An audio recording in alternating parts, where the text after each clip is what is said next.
In this video, we're going to look at growth and decay. Typical examples we might come across are compound interest, population change, and the depreciation of assets. We're going to start off with a question about a car. We're told Fred buys a car for £20,000 new. It depreciates at a rate of 10% a year for 3 years. How much is it worth after 3 years? So let's start off. What we've got is a starting value of £20,000.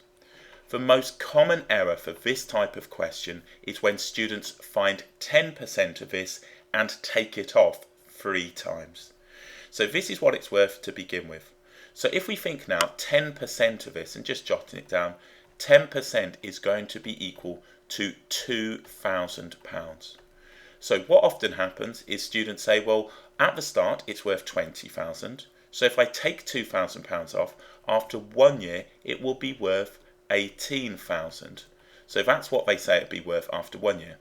Well, let's take another £2,000 off after the second year, and that takes me down to £16,000 after 2 years. And then they'll take another £2,000 off and say, well, it's going to be worth £14,000 after 3 years. This is not correct. The car is depreciating, which means losing value at 10% of its current value. So let's see the real calculation and see what's happening. So what we're going to do is start now with the 20,000. The first calculation that we've done on the left hand side is valid. So if we look now, we can say that 10% of this is the £2,000. So clearly if we take that off, after 1 year it's going to be worth £18,000. If we think though, we now need 10% of its current value. Its value at the end of the first year is £18,000.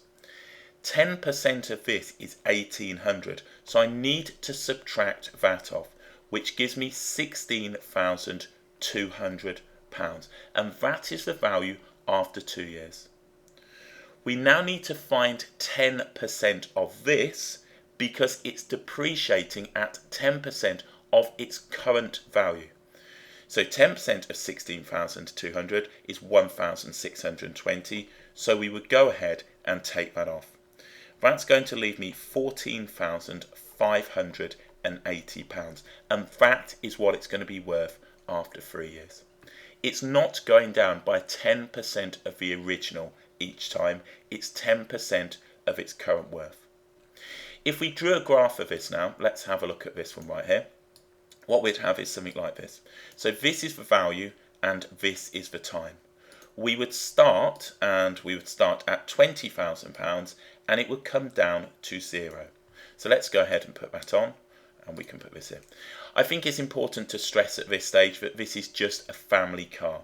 It's not some Lamborghini that was found in a garage that's getting incredibly expensive. It's just some family car.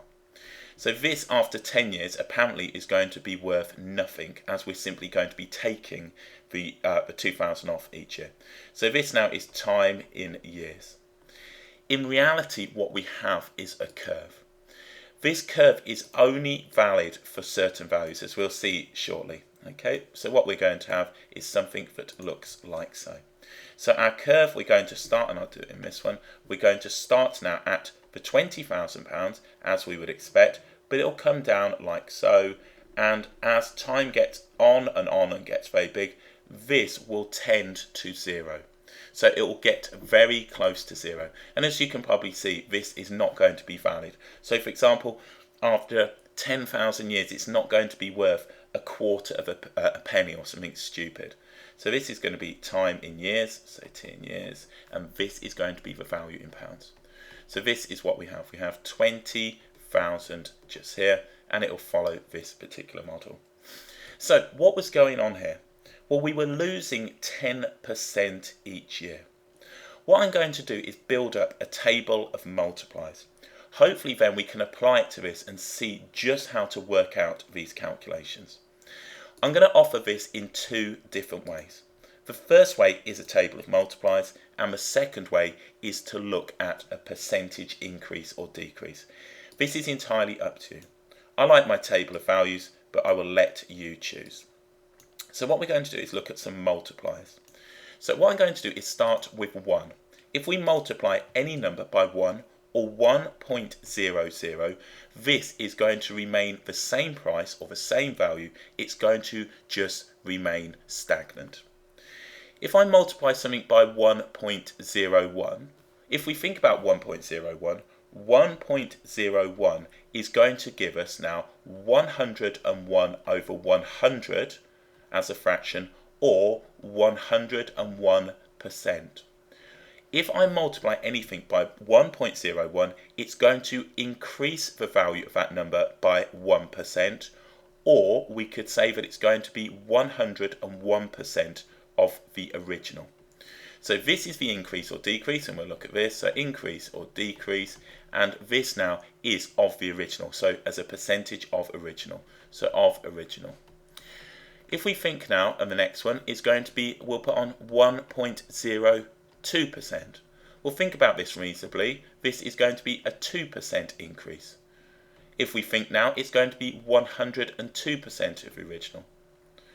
What would 1.1 be, or 1.10?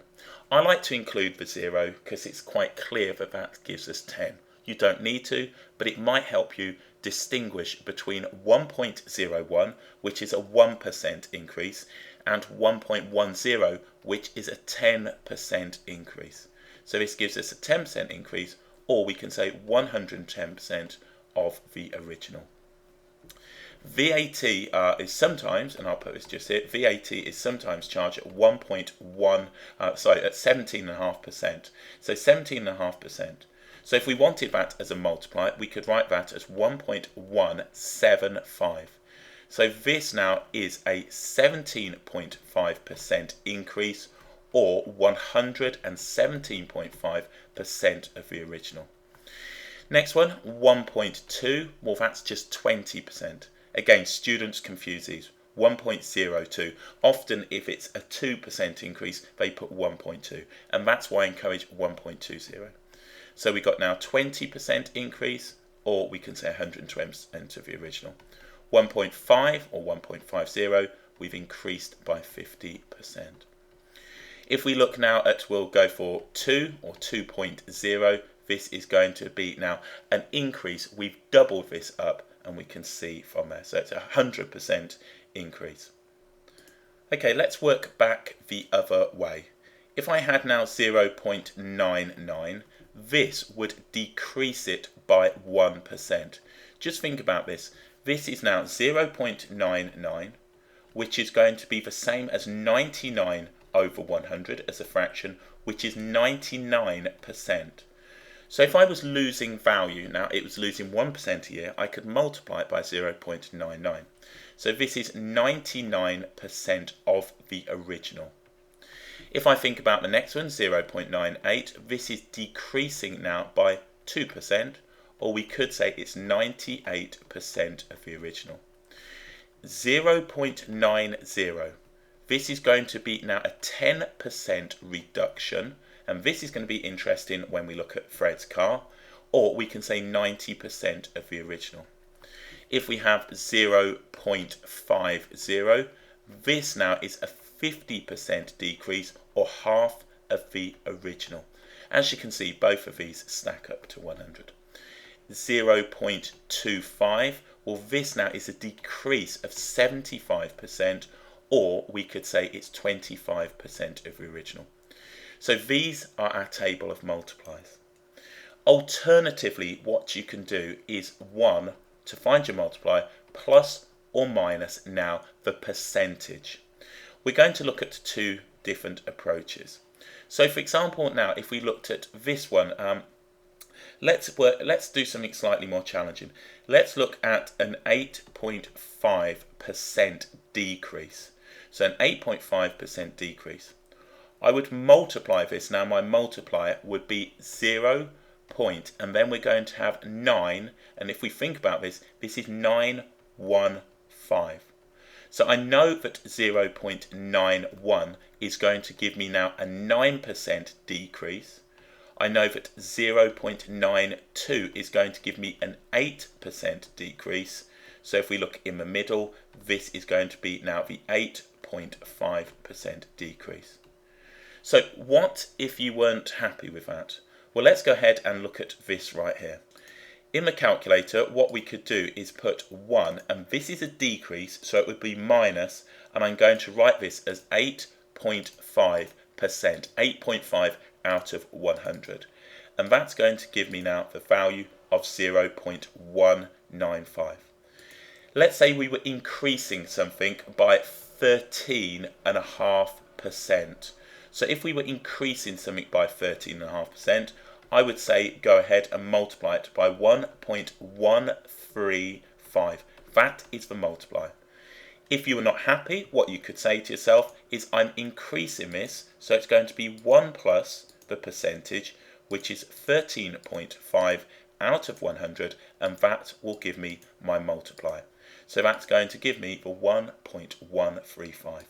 So if you're confident with these, that's perfectly fine. If you're not, you can go ahead and just 1 plus or minus the percentage you're given. So where does this fit in? Well, let's start now back at the £20,000.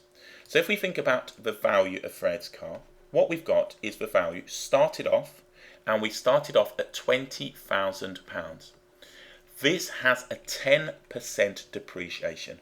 Depreciation means that it's losing value. My multiplier is going to be 0.9 or 0.90. This is a decrease of 10%. If you wanted, you could write that this was going to be 1 minus 10%, and that would give you it. Hopefully you can see though that's 0.90.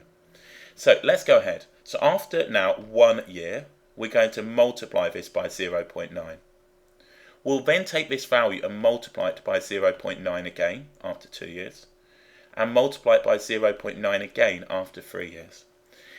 If we wanted to know how much this was worth after 10 years, I don't want to keep having to do that. 0.9 multiplied by 0.9 multiplied by 0.9 is 0.9 to the power of 3. So what we can write is that the value is going to be £20,000 multiplied by the 0.9 to the power of 3. This gives us now the final value. So this is the final. So this is a final value. This is the initial value. So the initial value, that's what it's worth to begin with. So initial value. This is going to be the multiplier or the decreasing factor. So this is our multiplier. And this is going to be the number of years. And we would generally call that n. So this now is the number of years. It won't always be years. We might have months. We might have something else. But that is what we've got. So our value will be what we've started with, multiplied by our multiplier to the power of the number of years. So let's go ahead and work that out. So in the calculator, we're going to have 20,000. There's my 20,000. And I'm multiplying this by 0.9. And if you want 0.90, if you can see that easier, to the power of 3. And we should see that that gives us 14,580. So what about if it was after, let's say, 7 years? Instead of just constantly multiplying this, we can just raise it to the power of 7. About 9.5 grand. So when does this model start falling down? Well, let's have a look at it after 100 years. Bearing in mind that this is a standard family car. It's not some vintage Ferrari or a Lamborghini that someone's found in a shed. It's just a family car. So after 100 years, well, it's worth 53p. Quite clearly, this model is only valid for a certain time period. So initially, it gives us some really good ideas. And this is what we can see. We call this an asymptote, this line right here. So it's tending to 0. And the model might only be good up to a certain number of years. Quite clearly, I wouldn't, if I walked into the garage and said, do you know what, I'm going to do a trade-in in 100 years. Are you going to give me 53p? Probably answer 53.1p. Quite clearly, the answer is it's not valid. So there we go. So what if this was now a Ferrari and we bought it for 20,000 and this was appreciating? So appreciating is the difference to depreciating. It's gaining value. And it was gaining now, let's say it was gaining 5% a year. So my multiplier would be 1.05. Common error is to write 1.5. That would give me a 50%. If it was 50%, I would be all over that. I'd go and get one today. So let's do this after 3 years. So what's it worth after 3 years? The answer is 23,152 and a bit. What about now after 10 years? And I'll sit back and watch this one roll in. There we go, 32,577. So it's gained, we can see it's gained, it's earned me a profit of £12,500. So let's be a bit crazy and see that this model might fall down. Let's go ahead and do that. And we can see this ridiculously, what have we got on there? 2 million. Now that might be the case, but it wouldn't be a valid model to use. We would look at doing something else for that. Okay, so let's answer another question. A small island has a population of 300 people. The population increases by 12% a year for 27 years. What is the population after 27 years? So there we go. That's a pretty impressive increase. So let's look at the multiplier. The multiplier, we're increasing. So it's going to be 1.12. If you want, that is 112%. So we could write it like so. Or if you wanted, you could write this as 1 plus 12%. All of these are going to give you the same value. So let's start off. I'm going to say the population is going to be the initial population, which is 300, multiplied by my multiplier of 1.12 to the power of the number of years. That is 27 years. This should be pretty interesting. So I think the island is going to need a few more restaurants and bits and bobs if this was the case. So 1.12 to the power of 27. So if we do that, that looks good. This is the initial, this is a multiplier, this is the number of years, and that gives us just under 6,400. So we can say now that the population is approximately 6,400 after the 27 years.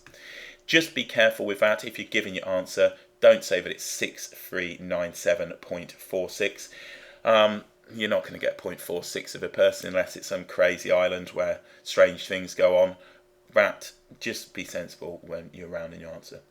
So let's say on the other hand, it wasn't increasing by 12%, it was decreasing by 12%, and multiply would then become 0.88. It's 88% of the original.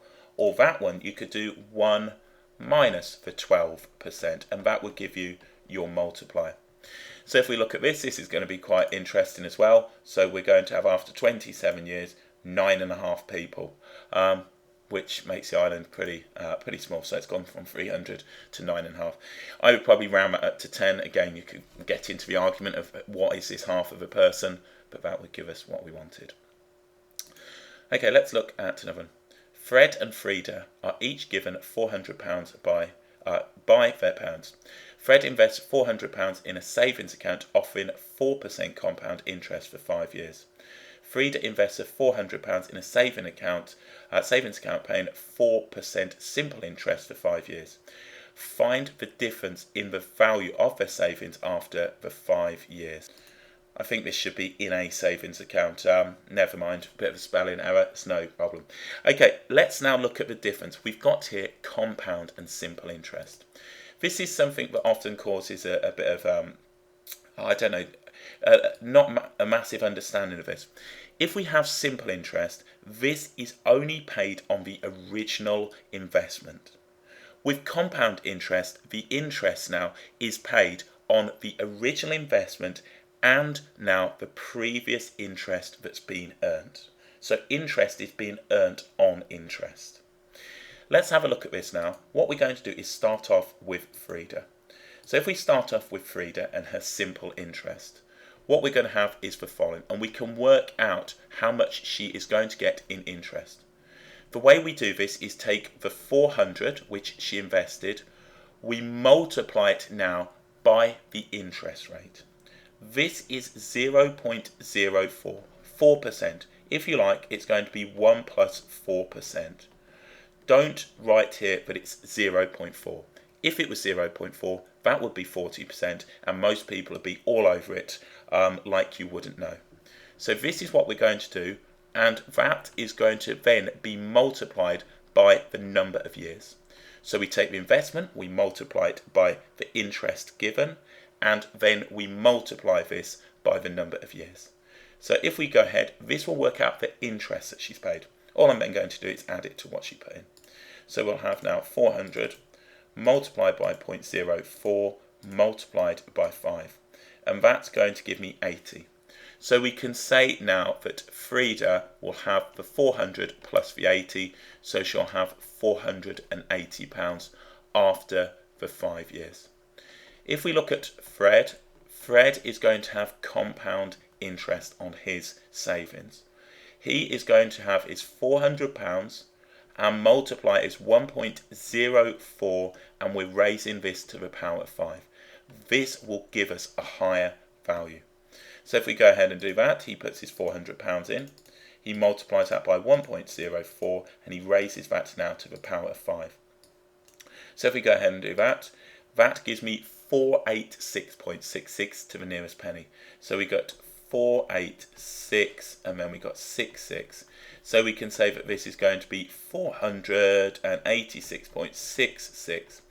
So the difference now is simply going to be one subtract the other. So the difference, we've got now this one subtract this one. You'd show your calculations, and we could say now that this was £6.66 to the nearest penny.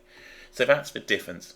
Now you might think to yourself, well, that's pretty useless, and that kind of region, I'd still take £6.66 after 5 years. But as you can see, it's not wildly brilliant. Let's say let's just find £200,000 behind the back of the sofa.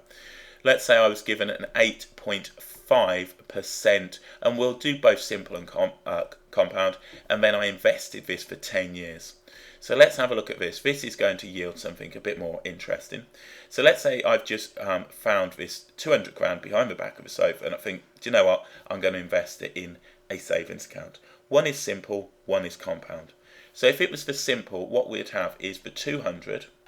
We'd have the 200 multiplied now. We've got now 8.5%. If we think about our multiplier, this is going to be 0.085. Don't fall into the trap of writing 0.85. If it was 85%, I'd borrow £200,000 just to do that. I'd still probably do it at this because it's still going to be impressive. But that's going to be 0.085 multiplied now by the number of years, which is 10. So if we find this out, this is just going to give me now the interest. So if I look at that, I'm going to have 200. So 200, let's put that in, there's my 200,000, multiplied by my 0.085, that's the 8.5% for 10 years. This will just give me now on here the interest. So if I add that to my original investment, let's put that in, there's 200 grand, we would have £370,000.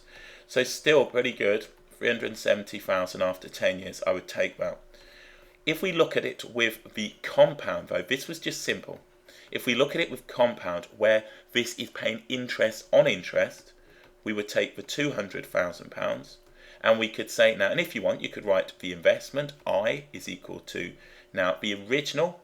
Sometimes you see this as I is equal to I naught. I naught is just the original investment, multiplying by, and we're going to have 1.085. Be very careful just here, and we raise this to the power of 10. So if you wanted, you could do 1 plus 8.5%, which would give you your multiply if you were unsure. Don't make an error, as we'll see if I do this. 1 plus, because we're increasing the value, 8.5%, which is 8.5 out of 100. Remember, percentages are out of 100, and that gives us now this multiplier. So let's go ahead and do now the 200. So 200, and we need one more. There we go. Multiplied by the 1.085, and we're going to raise this to the power of 10. That's going to give me now £452,197 to the nearest pound. So 452, and what was it? 197. So 197, and that's to the nearest pound. And just jotting that down, nearest pound. Okay, again, think logically when you're dealing with money. whether you're given a sensible answer. 452,197. So pretty impressive, and as you can see, the compound is going to be giving you a better one. So we could probably even look at a rough approximation of what we'd have to be paid in terms of the simple interest to rival that. Okay, let's do another one. A rock is eroding at a rate of 9.5% a year. Given the initial mass of a rock was 312 kilograms, find the mass of a rock after 66 months. We need to be careful here. We've got two different time frames. We've got years and we've got months. If we look at this, 60 divided by 12 gives us 5, and then we've got now 6 months. So 66 months, just jotting this down, 66 months is going to be 5.5 years. So 5.5 years. Yeah, that works out nicely, so 5.5. So what have we got? It's eroding. Eroding means that it's decreasing. So you can either look at the multipliers. We know that 0.92 is going to give us, 0.91 is going to give us a 9% decrease. If we look at 0.90, this is going to give us now a 10% decrease. So if we wanted 9.5, it would be 0.905, and that's going to give us a 9.5%. Now, if you didn't like that, what you could do is 1 minus the 9.5 out of 100. So if we do that on a calculator, we will end up with that value. So 1 minus now the 9.5. So 1 minus the percentage. Entirely up to you. Let's do that. And that's going to give us now 0.905 as we expected. So what we're going to have then, and I'm going to call this M, the mass. Often you'll see this as M is equal to M0, with M0 being the initial mass. That's 312 multiplied by 0.905 to the power of. Now we've got 5.5 years. So 5.5 can go in there, and we can just put this through the calculator. So if we do that, we've got 312 multiplied by 0.905, and that is to the power of 5.5. So if we go ahead and do that, that is going to give me now 180.2. So we can say that the mass is going to be 180.2 kilograms given to 1 dp after 5.5 years. Let's just put that in, so that's 1 dp. I've just rounded it, I wasn't given a level of accuracy, so that would be perfectly fine. So there we go, that's looking at growth and decay. It's entirely up to you on how you want to work out your multipliers. I think it's nice and straightforward to build a table, but if it does get messy, you can go ahead and use 1 plus or minus the percentage. Okay, so we've looked at one eroding rock. We've looked at Fred and Frida with compound versus simple interest. We've looked at now the population growth, and we looked at a bit of population decay as well. And then the first one, we looked now at the value of a car.